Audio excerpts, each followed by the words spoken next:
പാമ്പുകളെ പേടിയില്ലാത്തവർ വളരെ ചുരുക്കമേ കാണൂ. ഇവ എങ്ങനെയാണ് നമ്മുടെ ലോകത്ത് എത്തിയത് എന്ന് ചിന്തിച്ചിട്ടുണ്ടോ? പാമ്പുകളുടെ ഉത്ഭവം ഇവയുടെ പരിണാമത്തിന്റെ ഭാഗമായാണ് കാണപ്പെടുന്നത്.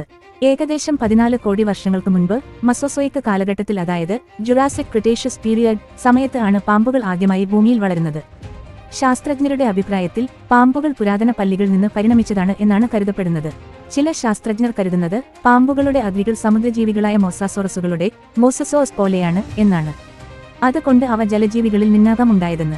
എന്നാൽ കൂടുതൽ അംഗീകരിക്കപ്പെടുന്ന സിദ്ധാന്തം അനുസരിച്ച് ചില ഭൂമിയിലൂടെ തുറന്ന് ജീവിക്കുന്ന ലിസർഡുകൾ, അതായത് ബറോയിങ് ലിസർഡ്സ്, കാലക്രമേണ കാലുകൾ നഷ്ടപ്പെട്ട് പാമ്പുകളായി പരിണമിച്ചു എന്നാണ്. അതിന്റെ പ്രധാന തെളിവുകളാണ് ഫോസിലുകൾ. 1.10 കോടിയോളം വർഷം പഴക്കമുള്ള നാജഷ് റായനഗ്രീന എന്ന പാമ്പിന്റെ ഫോസിൽ അർജന്റീനയിൽ നിന്ന് കണ്ടെത്തിയിട്ടുണ്ട്. ഇതിന് ചെറുകാലുകൾ ഉണ്ടായിരുന്നെന്ന് ശാസ്ത്രജ്ഞർ കണ്ടെത്തി. ജനിതകപരമായ പഠനം അനുസരിച്ച് പല്ലികളുമായി പാമ്പുകൾക്ക് അടുത്ത ബന്ധമുള്ളതായി ജീനറ്റിക് പഠനങ്ങൾ വ്യക്തമാക്കുന്നു. ഇന്നത്തെ പാമ്പുകൾ 35 കോടി വർഷം പഴക്കമുള്ള ആദ്യത്തെ ടെട്രാപോഡുകളിൽ നിന്ന്, അതായത് കാലങ്ങളോടെ ലിസ്റ്റുകളായി മാറിയവ വരുത്തിയവയാണ് എന്നാണ് കരുതപ്പെടുന്നത്. ഇതുപോലെയുള്ള അറിവുകൾ ഇഷ്ടപ്പെടുന്നവരാണോ? എങ്കിൽ നമ്മുടെ ചാനലിലേക്ക് സ്വാഗതം.